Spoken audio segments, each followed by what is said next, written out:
तमाम तारीफ़ें उस रब्बे ज़ुलजलाल के लिए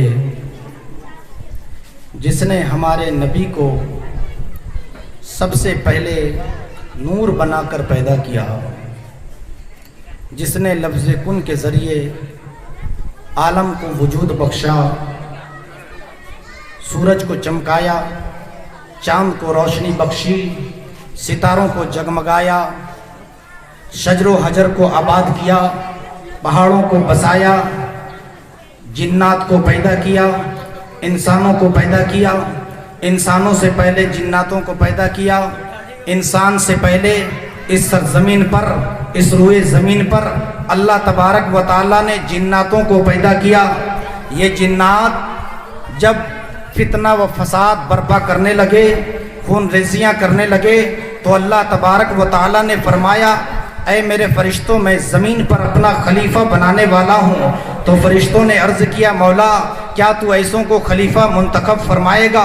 क्या तू ऐसों को ज़मीन पर खलीफा बनाएगा जो तेरी नाफरमानी करें, जो ज़मीन पर फसाद मचाएं, ज़मीन में खून रेजियाँ करें? तो अल्लाह तबारक व चूँकि फ़रिश्ते जानते थे कि इससे पहले जो जिन्नात थे, अभी जो जिन्नात आबाद हैं, उनके अंदर फितना और फसाद है, वो खून रेजियाँ करते हैं। इसी पर कयास करते हुए फ़रिश्तों ने रब की बारगाह में कहा, फ़रिश्तों ने रब की बारगाह में अर्ज़ किया, या अल्लाह क्या ऐसे लोगों को खलीफा बनाएगा जो तेरी नाफरमानी करेंगे, जो फितना फसाद बर्पा करेंगे, जो ज़मीन में कत्लो गारत गिरी करेंगे? तो अल्लाह तबारक व तआला ने फरमाया, इन्नी आलमु मा ला तालमून, कि जो मैं जानता हूँ वो तुम नहीं जानते, मैं जानता हूँ वो तुम नहीं जानते। अल्लाह तबारक व तआला ने हज़रत आदम अलैहिस्सलाम की तख्लीक फरमाई। हज़रत आदम अलैहिस्सलातु वस्सलाम जन्नत में आप रहे जब तक अल्लाह तबारक व तआला ने चाहा, लेकिन मसलहत खुदाबंदी की एक सबब हज़रत आदम अलैहिस्सलातु वस्सलाम से एक लफ्ज़िश हुई, और इस सरजमीन पर अल्लाह तबारक व तआला ने हमारे और आपके नबी, सबके नबी, हज़रत सबसे पहले नबी हज़रत आदम अलैहिस्सलातु वस्सलाम को इस सरजमीन पर भेज दिया। हज़रत आदम व हव्वा अलैहिमुस्सलातु वस्सलाम को इस सरजमीन पर भेजा। हज़रत आदम और हज़रत हव्वा अलैहिमुस्सलातु वस्सलाम से इंसानियत की नस्ल को फ़रोग़ हासिल हुआ, इंसानी नस्ल बढ़ी, इंसान की नस्ल बढ़ी, इंसान की आबादी हुई। रफ्ता रफ्ता लोग बढ़ते गए, यहाँ तक कि रुए ज़मीन के चप्पा चप्पा पर इंसान ने कब्ज़ा कर लिया, रुए ज़मीन पर इंसान फैल गया। हज़रत शीस अलैहिस्सलाम से पहले तक सिर्फ अल्लाह की इबादत की जाती थी, सिर्फ एक माबूद का तस्वुर था, सिर्फ अल्लाह का तस्वुर था, सिर्फ उसी की इबादत की जाती थी, सिर्फ उसी को लायक इबादत तस्वुर किया जाता था। कोई मजहब नहीं था, कोई मिल्लत नहीं थी, कोई गिरोह नहीं था, सिर्फ सब मुसलमान थे, सब अल्लाह के हुजूर सर खम तस्लीम करने वाले थे, सब अल्लाह की बारगाह में सजदा करने वाले थे, सब एक अल्लाह को माबूद तस्वुर करते थे, सब उसी को माबूद जानते थे, सब उसी की इबादत करते थे। लेकिन रफ्ता रफ्ता शैतान ने चूंकि रब की बारगाह में कहा था, ऐ परवरदिगारे आलम, तूने मुझे अपनी बारगाह से भगा दिया है, मैं तेरे बंदों की ताक में रहूंगा, मैं उन्हें सीधे रास्ते से हटाकर गुमराहियत के रास्ते पर लाऊंगा, मैं उन्हें कुफ्र इर्तिदाद के रास्ते पर लाऊंगा। चुनांचे शैतान ने लोगों को बहकाना शुरू कर दिया, लोगों को मुतनफ़िर करना शुरू किया, राह हिदायत से भटकाया, ईमान से भटकाया, इस्लाम से भटकाया, अल्लाह के रास्ते से भटकाया। शैतान ने लोगों को गुमराहियत के दलदल में फंसाने की कोशिश शुरू की।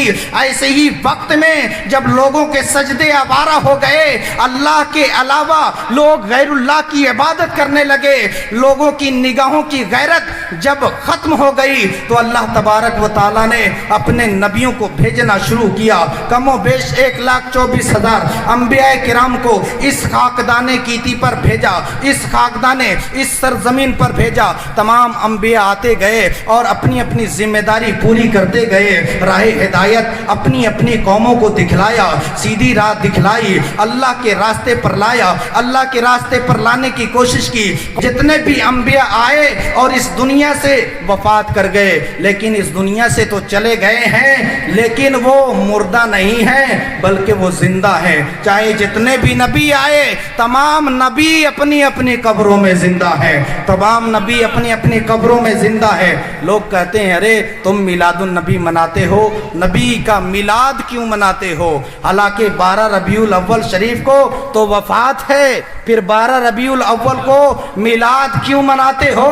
मैं उनसे कहता हूं कि वफात गम वो मनाए जिसका मर गया। हमारे नबी तो जिंदा है, हमारे नबी जिंदा हैं, हम जिंदा वाले हैं, और क्यों ना हो। फिर लोग कहते हैं अरे जब नबी जिंदा हैं तो फिर उनकी वफात के बाद उन्हें सुपुर्दे खाक क्यों किया गया, सुपुर्दे खाक क्यों किया गया? तो मैं उनसे अर्ज करता हूं कि अल्लाह ताला ने तो कुरान अज़ीम में फरमाया वला तक़ूलू लिमन युक़्तलु फ़ी सबीलिल्लाहि अम्वात बल अहयाउन वलाकिन ला तशऊरून, कि जो लोग अल्लाह की राह में शहीद किए जाएं उन्हें मुर्दा ना कहो बल्कि वो जिंदा हैं, लेकिन उनकी जिंदगी का तुम्हें शऊर नहीं है। तो सारे लोग जितने भी यहाँ तक के नबी के मिलाद पर जो एतराज करते हैं वो भी शहीद को जिंदा मानते हैं, लेकिन जहां नबी की बात आती है तो एतराज शुरू हो जाता है कि जब शहीद जिंदा है, जो कि शहीद नबुव्वत के दर्जे से बहुत नीचे है, नबुव्वत का दर्जा बहुत ही आला है, बहुत ही अजीम है। जब अल्लाह ताला ने शहीद को अपनी अपनी कब्रों में जिंदा रखा है तो नबी अपनी कब्रों में जिंदा क्यों नहीं होंगे? नबी यकीनन अपनी अपनी कब्रों में जिंदा है। तो शहीद को तुम जिंदा भी मानते हो और फिर उन्हें दफन भी करते हो, तो शहीद को जिंदा मानकर पहले इसका जवाब दो कि उन्हें दफन क्यों करते हो। बस यही जवाब है कि हम नबी को जिंदा मानते हैं, वो भी आकाए कायनात सल्लल्लाहु ताला अलैहि वसल्लम को, या नबियों को जो मौत आई है वो मौत अपने आप को मुशर्रफ होने के लिए आई थी। नबी पाक सल्लल्लाहु ताला अलैहि वसल्लम के कदमों को चूमने आई थी। और सबसे बड़ी वजह यह है कि अल्लाह तबारक व ताला ने चूंकि अपनी लिका और इस दुनिया के बीच में जो फासला रखा है वो मौत ही का है, वो मौत ही का है। अल्लाह तबारक व ताला ने मौत को अपनी लिका का सबब बनाया है। इसी वजह से अब तमाम नबियों को मौतें आती हैं, इसलिए कि जब तक कोई मरेगा नहीं, जब तक किसी को वफात नहीं होगी, वो रब की मुलाकात कैसे करेगा, वो रब की मुलाकात कैसे करेगा? तो लोग कहते हैं अरे 12 रबीउल अव्वल शरीफ को नबी की वफात थी, तो 12 रबीउल अव्वल शरीफ को नबी की वफात मुख्तलिफ रिवायतें हैं, लेकिन 12 रबीउल अव्वल शरीफ को नबी की विलादत भी तो है। और इसमें जुमहूर उलमा का कौल है कि 12 रबीउल अव्वल शरीफ को आकाए कायनात सल्लल्लाहु ताला अलैहि वसल्लम हमारे दरमियान तशरीफ लाए हैं। 12 रबीउल अव्वल शरीफ को तो नबी जब हमारे दरमियान आते हैं, नबी जब हमारे दरमियान आते हैं तो ये उम्मत के लिए जश्न की बात है। नबी जब हमारे दरमियान आते हैं तो ये उम्मत के लिए खुशी का समा और खुशी की बात है। और नबी जब उनको वफात होती है तो ये नबी के लिए खुशी का समा है, इसलिए कि जितने भी नबियों को इख्तियार दिया गया, यहाँ तक कि हज़रत मूसा अलैहिस्सलाम के पास मलकुल मौत तशरीफ़ लाए, मलकुल मौत आए। हज़रत इज़राइल अलैहिस्सलाम हज़रत मूसा अलैहिस्सलाम से फरमाया कि अल्लाह तबारक व ताला की बारगाह में जाने के लिए आप तैयार हो जाएं। हज़रत मूसा अलैहिस्सलाम ने एक ऐसा थप्पड़ रसीद किया कि मलकुल मौत की आँख निकल गई। چونکہ ملک الموت انسانی شکل میں آئے تھے، اور جب کوئی بھی فرشتہ انسانی شکل میں آتا ہے تو برداشت کی قوت ویسے ہی ہوتی ہے جیسے ایک طاقتور انسان کو ہوتا ہے۔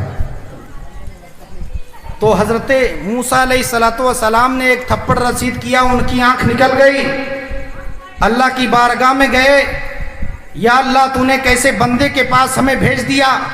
تو اللہ تعالیٰ نے فرمایا کہ جاؤ موسیٰ علیہ السلام کے پاس، میرے کلیم کے پاس جاؤ اور ان سے کہو کہ آپ جس بیل کے اوپر آپ اپنا ہاتھ رکھ دیں گے تو ہاتھ کے نیچے جتنے بال آئیں گے، ہر بال کے عوض ایک ایک سال کی زندگی دے دی جائے گی۔ سبحان اللہ، ایک ایک سال کی زندگی دے دی جائے گی، ایک ایک سال کی زندگی دی جائے گی۔ تو حضرت موسیٰ علیہ السلام نے فرمایا کہ اس کے بعد پھر کیا ہوگا؟ تو انہوں نے کہا، حضرت ملک الموت نے کہا کہ اس کے بعد پھر رب کی بارگاہ میں جانا ہے۔ تو دیکھیے حضرت موسیٰ علیہ السلام اللہ کے نبی ہیں، یہ آج کے انسان ہیں کہ ہم انسان موت سے ڈرتے ہیں، موت سے بھاگتے ہیں، اور موت سے اتنا بھاگتے ہیں کہ اگر کہیں پہ کوئی شور برپا ہوتا ہے تو جلدی سے، اگر کسی پر ظلم بھی ہو رہا ہوتا ہے تو ہم نظر انداز کرتے ہیں اور وہاں سے نکل جاتے ہیں، اس لیے کہ ہمیں موت کا خوف ہے کہ کہیں ہم پر بھی اٹیک نہ کر دیا جائے، ہم پر بھی حملہ نہ کر دیا جائے۔ یہ تو ہمارا حال ہے، لیکن انبیاء کا حال کیا ہے؟ وہ موت سے کتنی محبت کرتے ہیں، وہ رب کی ملاقات سے کتنی محبت کرتے ہیں۔ حضرت ملک الموت نے جب کہا کہ اس بیل کے اوپر اپنا ہاتھ رکھیں گے، ہر بال کے عوض ایک ایک سال کی زندگی آپ کو عطا کی جائے گی، حضرت موسیٰ علیہ السلام نے فرمایا اس کے بعد پھر کیا ہوگا؟ تو حضرت ملک الموت نے کہا کہ پھر رب کی بارگاہ میں جانا ہے۔ تو حضرت موسیٰ علیہ السلام نے کہا تب تو ابھی ہماری روح کو قبض کر لو، ابھی ہماری روح کو قبض کر لو۔ تو دیکھیے انبیاء کی موت جو ہوتی ہے وہ رب کی ملاقات کے لیے ہوتی ہے۔ سبحان اللہ، رب کی ملاقات کے لیے ہوتی ہے، اور انبیاء کرام رب کی ملاقات کا بے حد اشتیاق رکھتے ہیں۔ اس لیے نبی جب اس کائنات میں تشریف لاتے ہیں تو ہم امت کے لیے خوشی کا سما اور خوشی کی بات ہے، اور جب نبی اس کائنات سے تشریف لے جاتے ہیں تو نبیوں کے لیے خوشی کا سما اور خوشی کی بات ہوتی ہے، اس لیے کہ اب تو رب کی ملاقات